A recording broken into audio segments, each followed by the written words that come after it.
There's eight. There's eight.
Good morning, people. It is Saturday, September the 6th. This is the debate show with Jack Hirsch, James JTrain Martin, and myself, BA. You guys doing well this morning, I hope. Every time I hear that music, I kind of want to put on like a little, what do you call that? An educated voice and be all Astute. right. Well, as long as So we're going to get into it. holds up, I'm good. That's all I'll say. So, I like that intro, and it brightens my morning every time I hear it when we're going to the show. I just close my eyes and listen. I hope it does that for everybody, actually. We're going to jump into our first question since today is College Football Saturday. The first question we have is, will Bill Belichick eventually make North Carolina a national power? You want to start off, James? I'll take it because I have a one-word blunt answer. The answer is no. I mean, you look at Bill Belichick. He had a phenomenal 2-decade run with the Patriots, and a lot of credit is taken away from him because we keep hearing, well, what's he done without Tom Brady? Bill Belichick essentially built the team for the most part, the New England mini dynasty. I call him a dynasty, going to like 9 Super Bowls in 20 years or so. They had a great nucleus. They didn't have any real stars outside of Tom Brady. I mean, they had a few. I mean, they had Gronk, I understand, and some elite players who are going to the Hall of Fame. But Bill Belichick deserves a big part of the credit for that. But outside of that, what's he done? I mean, he coached 9 other years in the NFL without Tom Brady, 5 at Cleveland and 4 without Brady at New England. And the team went to the playoffs 2 times in 9 years. And they just weren't good by the time he was leaving New England. And now he goes to North Carolina, and we got just a little taste of what he might do there, even though I'm sure he'll do better as he goes along. He surrounded himself with good people like Mike Lombardi. He'll get used to the recruiting process. But he doesn't have that big bang, that big effect like a Deion Sanders had coming in. Deion Sanders can maybe relate to young people a little better than Bill Belichick's old school. Who's Bill Belichick relating to? The recruits' dads? The dads love him. Oh, you get to go with Bill Belichick. You can go to the NFL someday. Look what he did for Tom Brady. I'd rather have the razz and pizzazz of Deion Sanders who could push a player to their limits and discipline him too. And did Bill Belichick lose a little respect with this Jordan Hudson thing? He probably did, even psychologically in some way, shape, or form. But this first game he had, what a disaster. How deflating to get blown out like that. He's going to get other chances. Maybe he's going to rebound, but I think Bill Belichick's not going to wave this magic wand.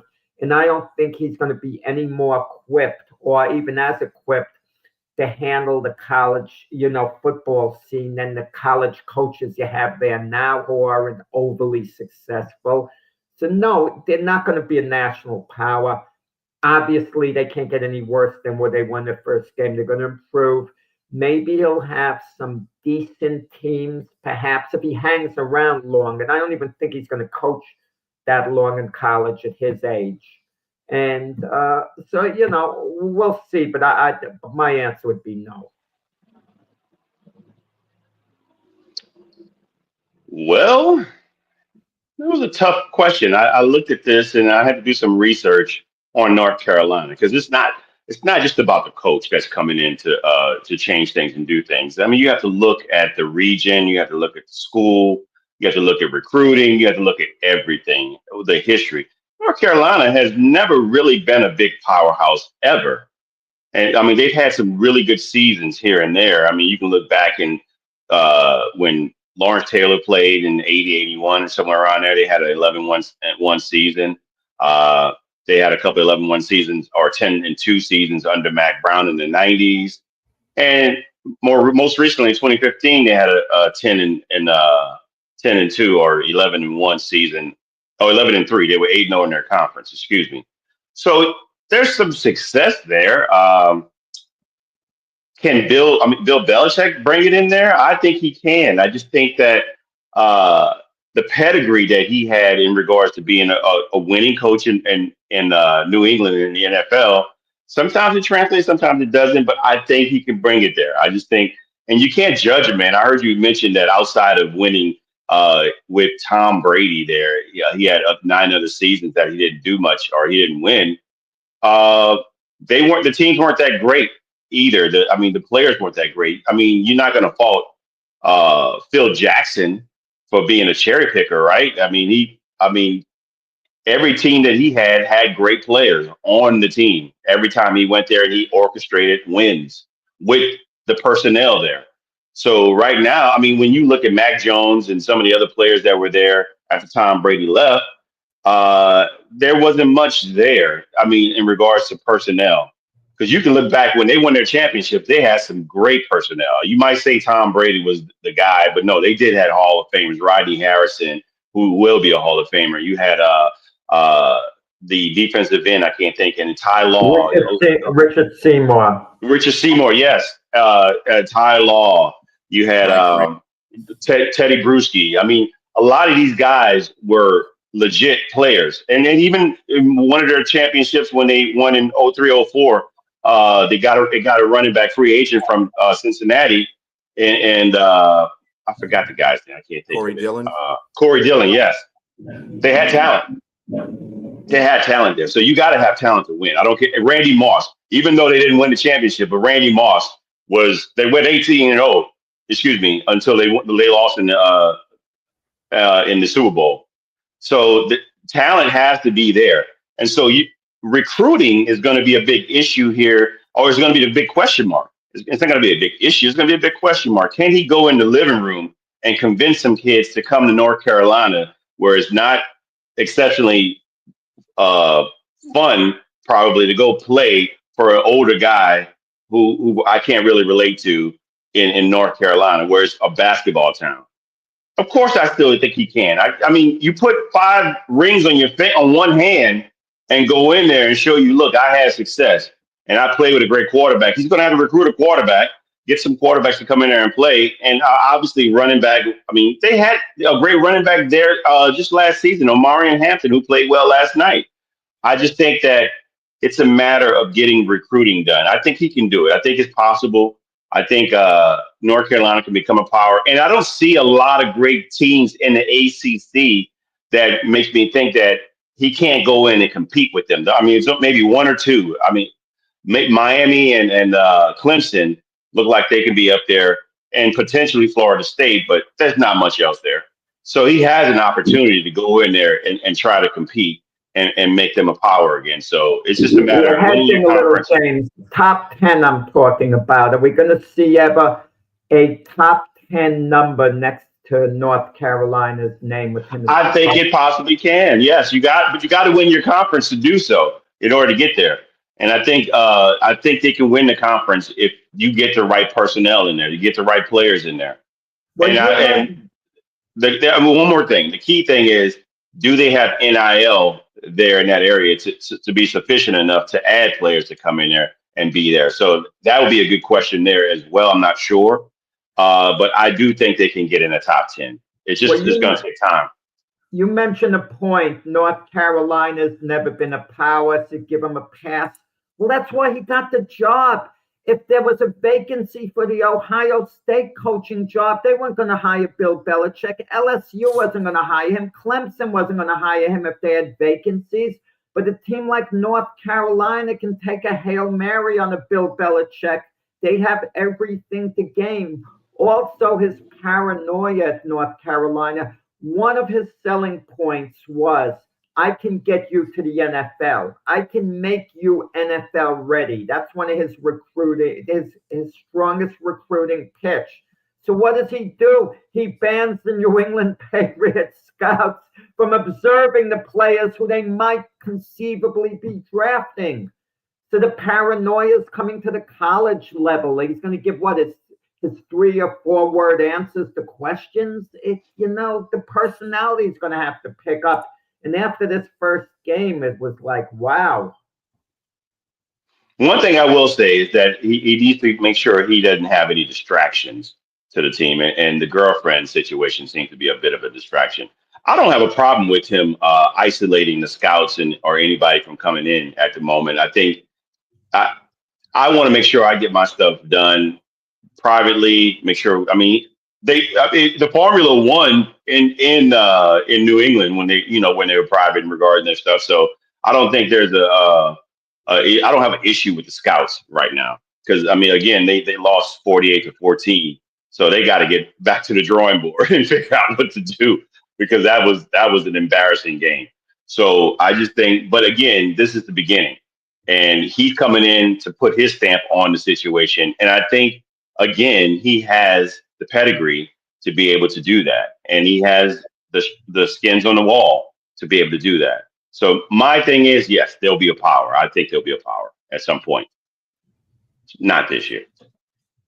I think that I have to disagree with both of you, actually. I have to disagree with that the North Carolina Tar Heels as a football team, as a football powerhouse, will not be a powerhouse. They got Bill Belichick for branding purposes, okay? And it's just like that on your NIL note. Yeah, he's going to draw kids in by name association. Can you imagine Bill Belichick in a recruiting role? Really, the dude can't do anything on. He's static at the media when he does media presentations. You expect him to be really. I just can't. I can't see him recruiting a kid. I just can't. He doesn't have the demeanor to do so. I'm sure he's got the demeanor to coach a football team. That's fine. But I just don't. He's just too static to me. And then on top of that, I mean, you got to look at North Carolina. They are a basketball powerhouse. They're not a football powerhouse. They're never going to be a football powerhouse unless they get, for some big miracle, they get a whole bunch of NIL players that are like professional football players in the NFL. I mean, that's the only way. I can't see them in a top 10, maybe top 25, but not a top 10 team. I don't think they're ever going to get there. And I don't think the NCAA is going to let them get there, to tell you the truth, because they're going to just look at the weakening of the weakening of that division or that conference, and they're not going to be taking them seriously, no matter who's the coach. I disagree. I think they would for marketing purposes. Because it helps, the better they do, the more prominent you can make Bill Belichick with a winning program, the better it is for college football. But I'm just saying it's a balancing act. You got the brand, you got the name there, right? And they're doing all kinds of things outside of that. Him and his girlfriend are doing all kinds of things outside of that, On top of that, though, I mean, again, his recruiting speech has got to be something. I got to be a fly in the water to hear that kind of stuff because he's static. He's just he's bland at the media. I'm sure he's bland in real life. No, we don't know. I don't know about that, but it's different when you do a recruiting pitch. It's a shame he didn't maintain a great relationship, if he ever had one, with Tom Brady. They're civil, they get along, they're respectful to one another. And I'm sure Brady would do Bill Belichick a small favor if Belichick needed it. But let's say Belichick had the best possible recruit he could get at quarterback. And to show up with Tom Brady would bowl that recruit over, and his dad or whatever. And that's the way to get him. But I don't think Brady would ever show up with Bill Belichick recruiting a player. I doubt if he would ever do that. Yeah, I think that bridge has been burned. Okay, next question. This is a Jack question. I like these questions. If an exhibition between Floyd Mayweather and Mike Tyson come off, will it be bad for the sport of boxing? I like Merriweather. Yes. Well, so you want Jack? This is boxing. Why don't you go ahead and start? You go ahead. I'll counter. Okay. So, is it bad for the sport of boxing? Just keyword bad for the sport of boxing, or phrase. I don't think it's bad for boxing. Why?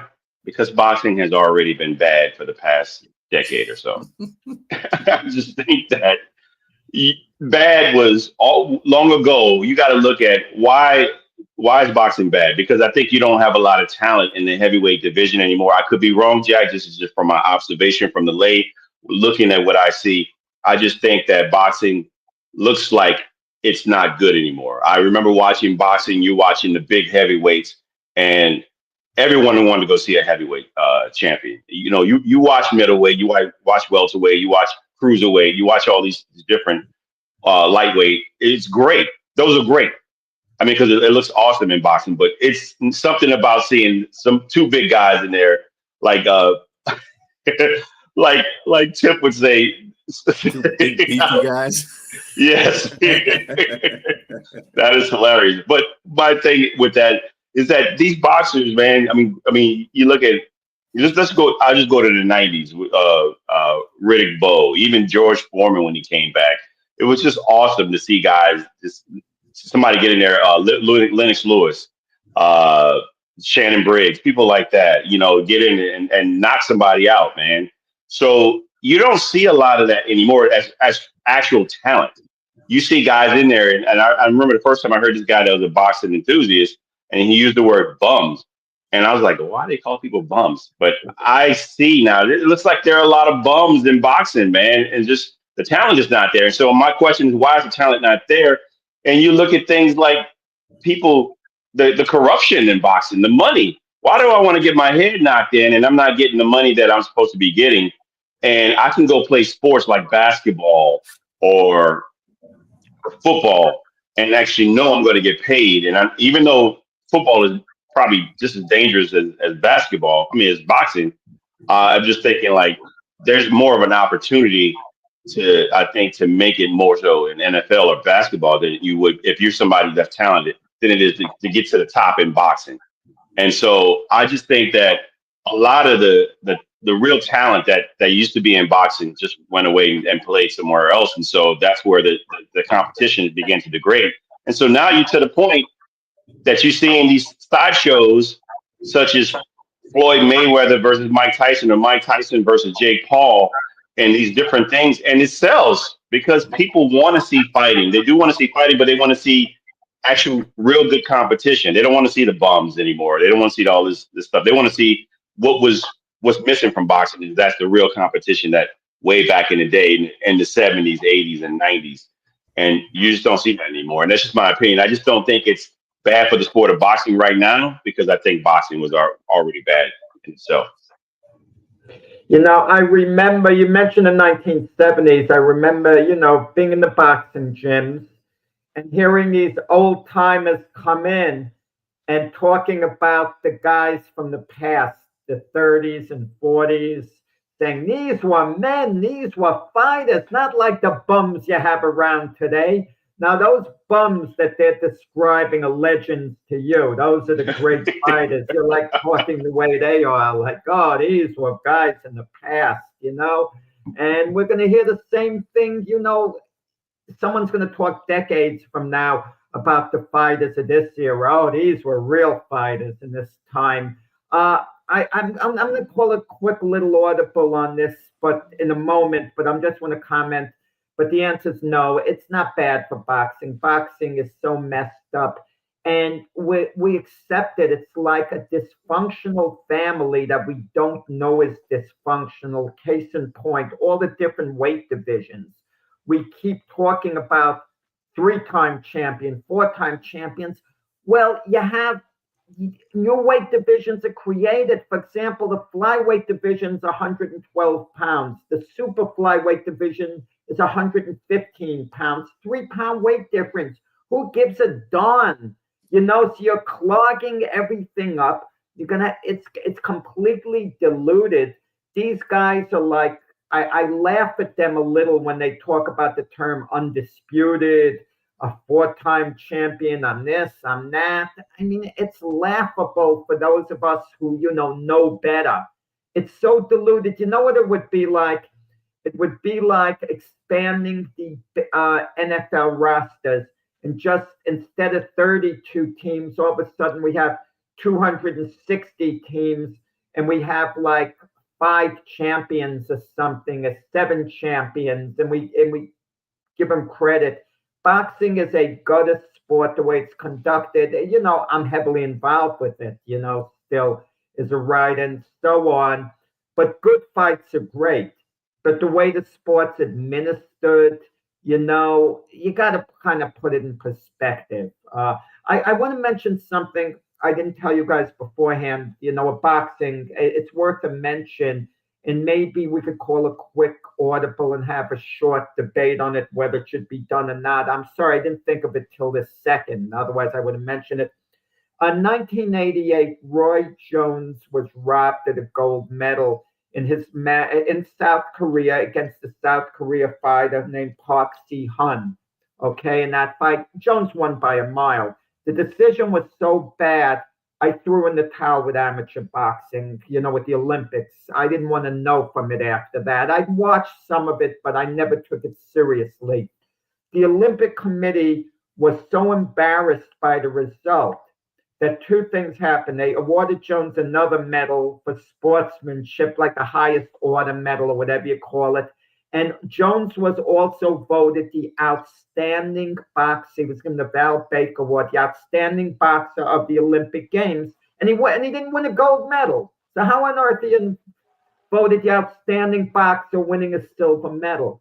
But what happened after all these years, it just came out, Park Si-hun, who admitted all along he never thought he won the fight. And I give him a ton of credit. He's not like these other idiots who get outclassed, who are going to get on and say, oh, I really think I won. He came clean from the beginning. He was embarrassed over the result, and he showed up from South Korea. He went to Pensacola, Florida. He met Jones and he handed him over the gold medal after all these years. It actually happened in 2023 and it just became public. Having some sort of like little documentary on it. My thing is this, that I want to ask both you guys. It's not going to be in the record books that Jones is a gold medalist. He's only going to have the physical gold medal that Park Si-hun is giving him. Should Jones now be declared an Olympic gold medalist, or once we go back in time in revisionist history, does that open up a can for, other things? But this was such a blatant, disgusting robbery. I'm asking you guys. I mean, yeah, I do think it's a blatant, disgusting robbery. When you look at something like that, I think the cover up was to get the gold medal. Should Jones go in the history books of the Olympics as a gold medalist? Should it be reversed? That's my thing. No, it shouldn't be reversed, because once it's done, it's like saying that when Reggie Bush had his trophy taken away from him, they offered it to Vince Young. Vince Young should be the winner simply because by default because of the penalty that Reggie Bush. No, if that's what they did, that's just what they did. You shouldn't give the award. It's It's bad. I think what makes the story more beautiful is that the communication between the two boxers themselves years later to be able to come to. I mean, and I if I'm Roy Jones, I still wouldn't have taken it. That's just interesting. I mean, but that's me personally. I would have said this is what happened. You know, I mean, it is what it is. Just you saying that, acknowledging that you didn't win, fine. But it was awarded to the Korean boxers, so you can't rewrite the past by doing that. I just think history is history. You just have to learn from it. I think that's the only thing you can do is just like learn from it. But I again, aside from that, I like the beauty of the two men talking, and like you said, one person acknowledging and he's embarrassed by the situation. But no, I totally disagree with going back in the books and changing that, because again, once history's done, that's it. You don't change that. It is what it is, and that's why things are in the book. I mean, assassin. You can't bring back uh, Abraham Lincoln from being assassinated is a part of history. It's just what it is. I just think that if it's that, that's you want to have that in there so you can learn from it. That's it. Don't change it. That's just my opinion. I mean, this is the day and age where they try to change everything in history. So everything's an instant replay now. So instant replay review. So if they were to change that particular heinous overlook in the Olympics, I don't think it's going to change the sport of amateur boxing in the Olympics. I think that what it's going to do is, we all know that sometimes when you get into these countries that are hosting the Olympics, that the judges kind of, they've kind of gotten better over the years, but they kind of go with the country's people.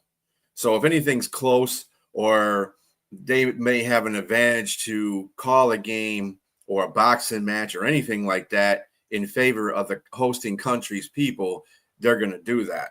They used to do that a lot back in the Olympics.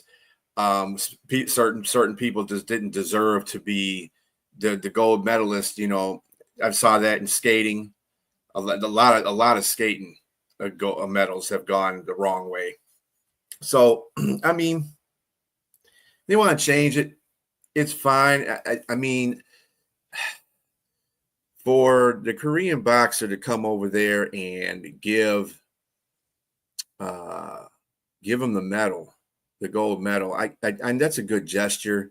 And I don't like the fact that, and if the Olympics are trying to cover up the whole situation, because I'm going to give you this and I'm going to give you that, but I'm not giving you the gold medal because that's already put in the record books. Don't even give me anything, because now you're really telling me I should have won it, and you're giving me accommodations for stuff that I don't care about. I want the gold medal. I won the gold medal. I didn't want these other things. If I wanted these other things, I'd come in second place. But those were consolation prizes. Consolation prizes. There you go. That's the word I'm looking for. Consolation prizes. And you don't want no consolation prizes. You want the gold medal. He deserved the gold medal. Give him the gold medal. Just say, oops, my bad. You know what? No one mentioned. Did Jones have the silver medal in his possession still to give to the Korean boxer? But then again, James makes a great point. Would I have accepted it? I thought of that. That's very thought-provoking. Jones won by a mile. He could accept that medal with a clear conscience because everyone knows he won, and the Korean wanted him to have it, and Jones deserved it. He got robbed of it. Just as a sidebar, one of the judges, it was a 3-2 vote, who voted for the South Korean boxer. He admitted after the fight, he said he was shocked over the decision. He thought Jones clearly won the fight, but he thought Jones won by such a big margin. He didn't want, because the fight was in South Korea, he didn't want the South Korean to be embarrassed. So he thought he'd give him one vote, so it would be a 4-1 vote of the judges, not 5-0. So he never would have given him that vote had he known it would have changed the actual outcome. That shows you how bizarre and how crazy it was. That's what I'm saying. They used to do that all the time in the Olympics early on until they got better about that. The ruling, the judges have been better over the years, but it's like skating is one of the things I skate, and the figure skating and stuff like that. Oh my God, them judges were terrible in the beginning. Well, earlier years, the 70s. My apologies on the audible if it threw off things. I'm sorry, but we were on the boxing question. All of a sudden, this came up I didn't think about before, and it came up this week. Oh, you're good. Good thought. Oh, that was actually intriguing. Yeah. That was actually intriguing. All right. So we're just going to go into the world of basketball for a minute, women's basketball. And should the Chicago Sky, well, they did take disciplinary action. They gave Angel Reese, this is just before this, they gave Angel Reese a half-game suspension. I'm still trying to figure that one out. Should the Chicago Sky guy given her a half-game suspension for what she said? And what she said was that she might have to go in a different direction and do what's best for her if the team doesn't improve its outlook. And she did this because the Sky are 10-30 right now. But she said she did apologize to the team. And this is after they won, which is funny. They won in Connecticut, but she made those comments after that game, and she already apologized to the team. But they went ahead and gave her a half-game suspension. Again, I don't understand that one. But anyway, do you think that was deserving of her to get that suspension? Well, the word deserving, I mean, it's not quite an appropriate word, deserving. I mean, it's laughable. I mean, the team's got to do something about it. And by them giving her a half-game suspension, they're empowering Angel Reese, more. Not that she's going to say the same thing again necessarily, but they're letting everyone know within the organization the clout that she has, that she could get away with anything. You know what? Who you give a half-game suspension to? Someone who misses the team bus. They're late for the team bus. Things like that. Who's a perennial starter. You want to get your point across that they're not going to play, the amount that they want to do. So what she did, she went overboard. I mean, she really trashed her teammates. She trashed the coach. And how does the rest of the team, how do you think they feel seeing her? She's saying, we got to get rid of all of you. We got to get better people in here. She's not taking any accountability for the team being bad. It's not us. It's her and them. That's the attitude she's displaying. She was the ultimate prima donna. Apologizing after. Of course she's going to apologize after. She's going to say, oh, I'm sorry. I shouldn't have said that. My bad. Let her come with the same intensity as before. You want to get a message across as an organization. We're not going to tolerate this. You putting your teammates down, and it would go over well, I'm sure, in the locker room. Suspend her for 3-4 games. And then when she comes back, she's going to feel a little bit like a stranger entering the locker room after her suspension. And she'll see how the team greets her, cold or not. Half-game suspension. I mean, it's an absolute joke. And it just goes against the structure of what a team should be as far as displaying a culture. It shows a weak coach, doing that, a weak ownership. The players probably feel demeaned. They're probably laughing the way, I don't know about James's opinion on it. We're going to hear that in a moment. But the way you and I feel, Brian, they're probably shaking their head saying, this is pathetic. A half-game suspension. And Angel Reese, she might be a very nice person. I know from experience, people you don't think is so nice on the outside, you get to know them. She might be, just a lovely individual behind the scenes. I don't know. Okay, the real Angel Reese, she doesn't give that impression, that's for sure. She gives the impression of a jealous prima donna who's completely self-centered on being a star. But but her actions against her teammates, demeaning them, trashing them, the coach, the players, and this is what they respond to half-game suspension. And I'm going to sum it up. They're scared of Angel Reese, the Chicago Sky organization. They're intimidated by Angel Reese. And to me, that's really sad. Let me just add this in before James goes here. She also was suspended Friday because of her 8 technical fouls she had. So she's going to be missing half of Sunday's game.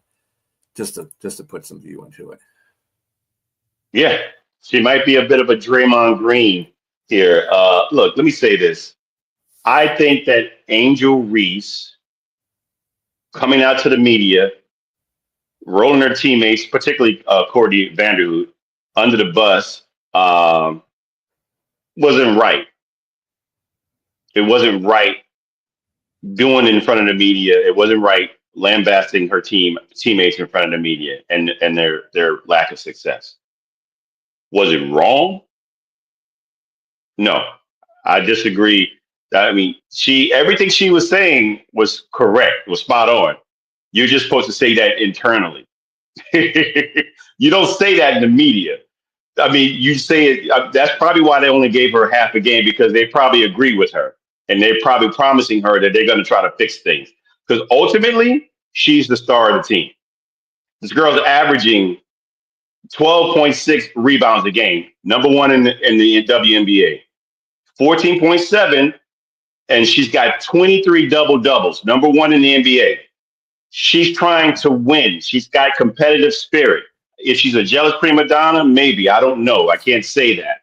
What I am trying to say is they're 10-31 now, B. They lost another game to the Fever last night. So she didn't participate in that game, though. Right. Exactly. So, and that was a game also that was without Caitlin Clark, and they still lost 99-77. So that's telling. She wants to win. She wants to win. So half a game is fine to me. I just think me bounds. Me bounds. Yes. Yes, Richard. Yes. 12 point. She's probably got 20 of those a game. Yes. And so, but with that said, though, I think ultimately you can't tell me there's not any player in history that's not self-absorbed. That's great. That you got to be a little bit selfish to be one of the greater players. Kobe and Jordan, the shooting, the percentages were terrible for some of them, and they still would shoot the ball. They were selfish, but they wanted to win. They wanted to win. And so, but the difference is you don't call your teammates out in public.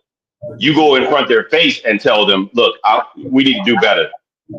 So I think, go ahead. I'm going to say this. I'm going to finish it. I'm going to let you go. No. Go ahead. I think that what she said, again, should have been in-house. Not out. First of all, she's young. So her emotions probably getting the better of her, too, at the same time. Mm-hmm. She's probably not most emotionally intelligent at this age right now. And so with that said, again, she's a talented player. I think you got to build around that. And right now they're not doing that. And she's used to winning. Coming out of LSU, they won a championship. And so they were close to it the next year before the year she got drafted. So she's used to winning, and they're not even close to winning. They're in the dumps. And so I think that's just the frustration boiling over, and it came out. And now I agree with you. Don't call your teammates out like that, and don't call specific players out. So she tried. I guess whatever she was thinking she just wasn't thinking. But again, it doesn't mean it's not correct. It doesn't mean it's not correct. Things need to be done. This is your star. You got to build around her. And so I can see why they only gave half a game. It just because I think they're in agreement with her. James, on the worst team, someone's going to have good stats on the worst team because someone's got to get rebounds. Someone's got to get points. It's deceiving. She is part of the problem. They're losing. You mentioned great players on other teams. Any great players say, LeBron, Kobe. You think if LeBron, Kobe went to an expansion team, they wouldn't elevate them a heck of a lot more than Angel Reese has elevated her team. She hasn't elevated her team. Maybe we should look at her being not that good of a player. Well, she's not a great scorer. She's not a great scorer. Maybe we should look at maybe if she was a better scorer, maybe she's overrated. Maybe we should start looking at that question. Is Angel Reese an overrated player? Because if she wasn't an overrated player, the Chicago Sky would be a lot better than they were now. They don't have to be championship caliber. They lose 75% of their games with her. Okay? So I hate to do the Caitlin Clark comparison, but Caitlin Clark certainly elevated the Indiana Fever. She's a better shooter. This is my thing is she's not. They're not. You looking at you're comparing apples to oranges. That's not her game. Is to score points like that. That's just not what she's playing. Her role what she's supposed to play. But you got to have pieces to do that. It's a team. Look, there's no I in team and there's no we either. So sometimes it's just it's an I for Angel Reese. I'm just saying, yes, my thing is, yes, she's trying to get her team to win, but she's asking for the pieces to be in place. She's not a point guard. She needs a point guard to help navigate the team. She plays power forward, or center, whatever it is she's playing. She needs help in that arena. You need players. Help. The team has to get better. It's not about Angel Reese building around Angel. Angel Reese hasn't shown herself to be the type of player you build a team around her. She's a heck of a good player, but not a super talent like LeBron or Kobe who you're going to build around. No, I'm going to compare her to Shaq. Let's put her in Shaq's situation. When Shaq was in LA for the first time when he got there was nobody there. And I mean, they were trash. And Shaq was scoring all the points. He was doing everything he could, but they still were garbage. Kobe got there and they didn't do nothing. They were under Dale. I forgot the coach's name, but they weren't good. They didn't get better until after they drafted Kobe and got a few more pieces, and they got Phil Jackson there. Phil Jackson changed that. Sometimes it takes other pieces, coaches. I agree with her to a degree, again, except calling your team out in public. You got to make sure you have people in place. It's a team. You got to have people in place that do what they're supposed to do, their role. She knows her role. She's a star. Can you imagine one of the players on the Chicago Sky? Let's reverse it. Said something about Angel Reese. Angel Reese, we needed to step up more, show she could be a superstar, show she could help this team win more than we have. Angel Reese would probably have a hissy fit, get so offended by it, and maybe not even be forgiving. But the thing is, look, this is the same person that saw Caitlin Clark do the John Cena "you can't see me" to another player, and she did it back to her, but they ended up beating them. They beat them. So my point, I think she has thick enough skin to say, I'm not going to just tell you something. I'm just going to come show you what I can do better than you. And so they ended up beating them and won the championship. So I think she might have a problem with it, but I think it would be like Jordan. Jordan finds reasons to be mad about something, to get revenge and go out there and be more. I think she has that. I just think she needs help. She does need help. But again, I would not call my players out in public, in the media. And I think they got her to understand that. And so we'll see going forward. But again, I don't think it's a problem to have a game. Well, the real problem is what she said. It just shouldn't have been said out in the open. Last year, and let's put this in perspective. The Chicago Sky are 5 years removed from a WNBA championship. They won in 2021. Okay. The next year, and they got there on a 16-16 record. And they won the WNBA finals. The next year, they were 26-10 and didn't get in the WNBA finals. So, I mean, the Sky are a weird team. And they've gotten progressively worse since 2022. They were 18-22 in 2023. And when Angel Reese came on a team in 2024, they finished 13-25 or 27. So I don't know if it's the fact that Chicago is not building around players or building a stronger roster. I'm not necessarily saying that to build around Angel Reese, but they need to get a better roster. But Angel Reese is not making it any better by coming out and saying that and throwing people under the bus. You need to keep that in house, like James said. I'm not saying that she's part of the problem, but she's adding to that problem. I mean, I don't know. Chicago, and they what? They're 10-31 now. They're probably going to end the season worse than they did last season. So they're not. They're still progressively getting worse. So something's got to be done. The coach has got to be fired. Something's got to happen here for that turn that organization around and get them back to prominence. At least respectable. And I don't think that has anything to really do with Angel Reese or the players around here. I think that has to do with the franchise itself needing to do something. I think Angel Reese is there for a reason. They got her because she's one of the faces of the WNBA, and that's helping the Chicago Sky out a lot with attendance and stuff like that too. And they got to get stuff on. You got to build that money and get players. So we'll see what happens in the off season. If they do go out and get other players so they can be a better team. And then maybe, Angel Reese will be happy with that because she's got one more year on her rookie contract with them. So we'll see what happens. But, yeah, I mean, a half game, though, come on. Don't make me laugh. Okay. Enough with Angel Reese.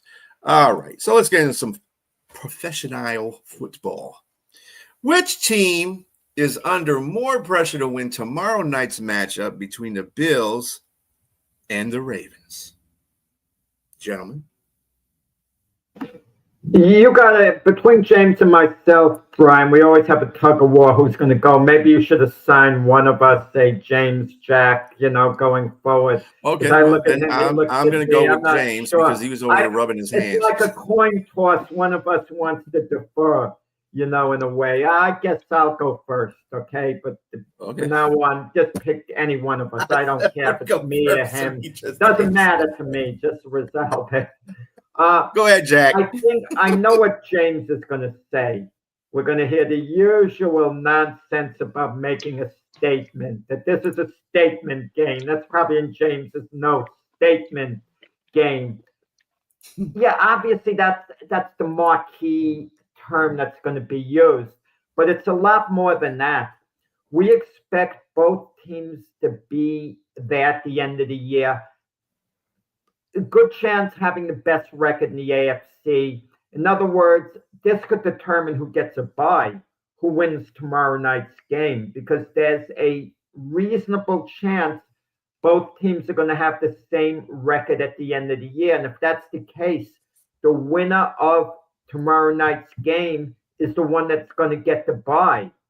So I think it means a lot. Now, who's the bye more important to? Okay, the Buffalo Bills or the Baltimore Ravens. I kind of feel it's a little more important for the Baltimore Ravens to win this game because I think the Ravens going into Buffalo is going to be a tough draw. Those fans want to get back to the Super Bowl so badly in Buffalo. Let's be honest, they have a greater fan base in Buffalo than they have in Baltimore. It's so community-oriented in Buffalo, and I'm not putting down the Raven fan base. Believe me, Buffalo has arguably the best fan base in football, or one of the best fan bases, them along with Green Bay and a few other franchises. I'm not going to, I know I'm igniting a debate. People are going to get insulted from other cities, so my apologies. But we can all agree that Buffalo has one of the top 5 fan bases in football. That's safe to say, with undisputed. So if Lamar Jackson has to go to Buffalo in the AFC Championship game, man, that's going to be a heck of a lot harder for him than it would be for Josh Allen, I think, to go to Baltimore. And I think the focus is on these two quarterbacks. Who's going to finally break through, the Kansas City stranglehold? Is it going to be Jackson? Is it going to be Josh Allen? Is it going to be Joe Burrow, who hasn't won a Super Bowl? And after last night, we could even talk about Justin Herbert, maybe start throwing him into the mix. So I think it's more important for Buffalo to win, this opening game. I think they're under slightly more pressure than the Ravens, slightly more. Well, once again, we disagree. I'm going to disagree wholeheartely with that. I just think that what I do agree with you is home field advantage. I do agree there. I think it's going to be one of these two teams that actually has that. But to me, I think Baltimore will be the team that has it. And if Baltimore does has it, I think this game will be pivotal, excuse me, for the Buffalo Bills to win because I think the better team overall is Baltimore. I think they're the better overall talented team. I think, but the pressure is more on the Bills. Why? Because it's not just about getting home field advantage. It's about getting to the ultimate prize and getting that Super Bowl. And I think that as talented as this team is, they haven't gotten there yet. Like you said, there's been a stronghold with Kansas City for both teams, shutting them down just maybe one or two games from getting to the big dance. And that's pretty tough for not only the organization, but for the Bills Mafia, because again, we go back to the 1990s and talk about that four straight Super Bowl losses is devastating. Still, 30 years plus later, it's still a pretty devastating thing for that fan base. And so I think the pressure is more on them with the talent that they have right now with Buffalo, including Josh Allen in a window, because Josh Allen and Lamar Jackson are kind of one and the same as the type of players that they are. Eventually, their athleticism will start to begin to wane, and you're going to just be dependent upon them to be pocket guys. And so the value of them it begins to decrease a little bit, I think, because of the type of players that they are. And so you have a window. And so right now, and I think people know that. I think the organizations know this. I think the fan base know this. And so you have a window. And to me, again, the more talented team is Baltimore, albeit that we don't know for sure how long Derek Derek Derek Henry his window is as well because he's 30 this year and he's got I don't know how much tread he has left on the tire with all that mileage that he has as a running back. So I still think this year for this game, for what the question says tomorrow night, I think that Buffalo has more pressure on them because they need the home field advantage.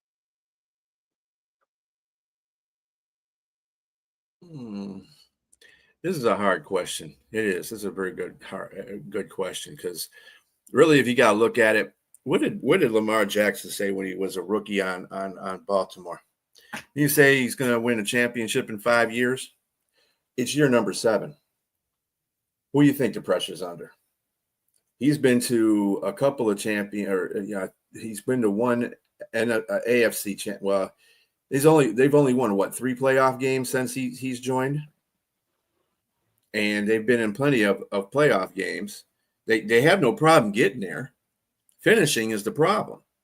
Buffalo is in that same. Buffalo and Baltimore basically mirror each other on succession.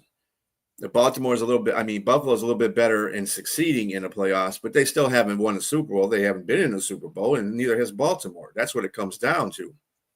And both of them, they can't get by Kansas City. I think this is the year to do it, though. But it's like that's their Achilles heel. Both of them have that Achilles heel is this Kansas City. So if they can get past that, and I think that's Buffalo's biggest test.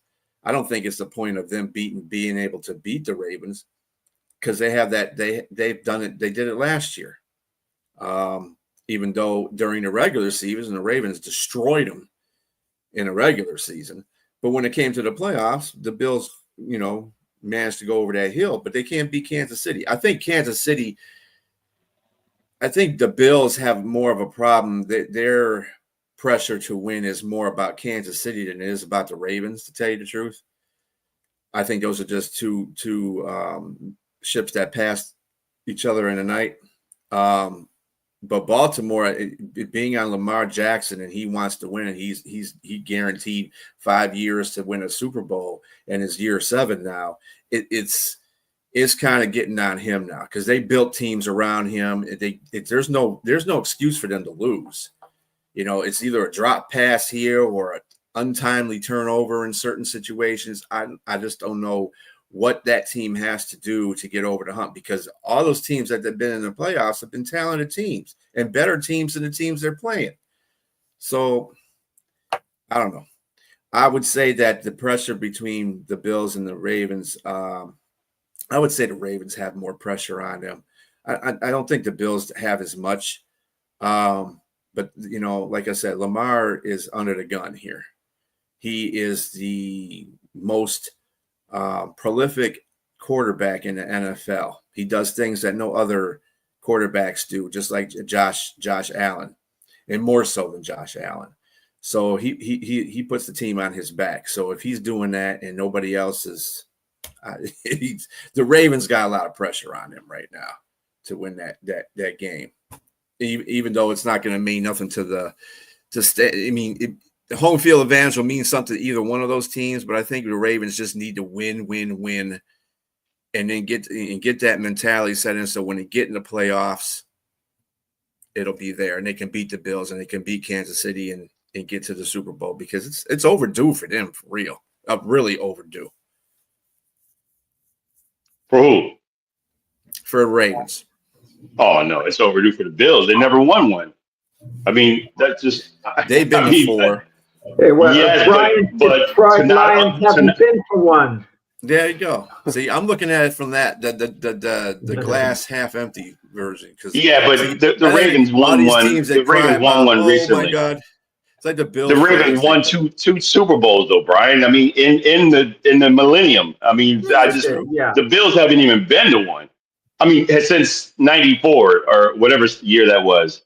Yeah, the same amount of time as Dallas has. Yeah, but anyway, and then they didn't win. So but at least they've been to 4 Super Bowls. This is what I have to always say about Buffalo fans when they complain to me about, oh my God, you win 4 Super Bowls. So at least you win 4 Super Bowls. Shut up! I don't hear that. Yeah, talking about, we don't really have time for another question, but we have a little bit time. So talking about winning and detouring to the word dynasty, okay? One of the, great players in hockey in the 1970s, the goalie for the Montreal Canadiens, Ken Dryden, just passed away. He was a goalie for 6 Stanley Cup winning championship teams. And during that time, we would talk about the 1960s. I mean, the word dynasty was so prevalent, it seemed, in sports. You had the Montreal Canadiens, and everyone associated hockey with the Canadiens. And the Montreal Canadian name is still magic, even though they haven't won a championship, Stanley Cup in ages. You had the Boston Celtics, led by Bill Russell. Their name was associated with dynasty. Whenever you thought of basketball, you thought of the Boston Celtics. The Lakers were like a poor relation. They would always show up in the finals and lose, sometimes in heartbreaking fashion. And then you had in football, the dynasty was the Green Bay Packers, on the Vince Lombardi. So there were certain big names there, but Ken Dryden, the goalie, obviously he held an amazingly important position, because you talk about the importance of all the positions in sports. And is there a more important position than goalie? Because if you have a bad game, you destroy your team. Even in baseball, a pitcher, he could lob the ball in and maybe they hit line drives at fielders, and maybe you get lucky and get away with a bad performance by a pitcher. And even with a quarterback, he could have a not too good of a game, but his defense could show up, and the running game could be working. But something about goalie, and Ken Dryden, was great goalie in the 1970s, passed away yesterday. So I just want to, acknowledge him. Rest in peace. Yeah, those Montreal teams were just beast at them times right there. They were really good teams. Montreal is the one that Montreal still holds the record for the most Stanley Cups too, don't they?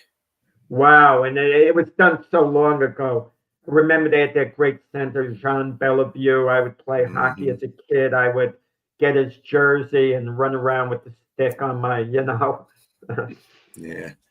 Yeah, that's a very historic history franchise, that's for sure. Yeah. And You shouts got out to Gordie his Howe at family, the you know. Detroit Red Wings. Gordie Howe, one of the Yeah. all-time greats. Yep. All right, gentlemen. This concludes this show. I hope that these debates questions were good for you guys as much as it was for us. And you guys have a great rest of your Saturday. College football today. Tomorrow it's professional football. Join us on the big football show tomorrow at 8 a.m. to 10 a.m. Have a very good rest of your day.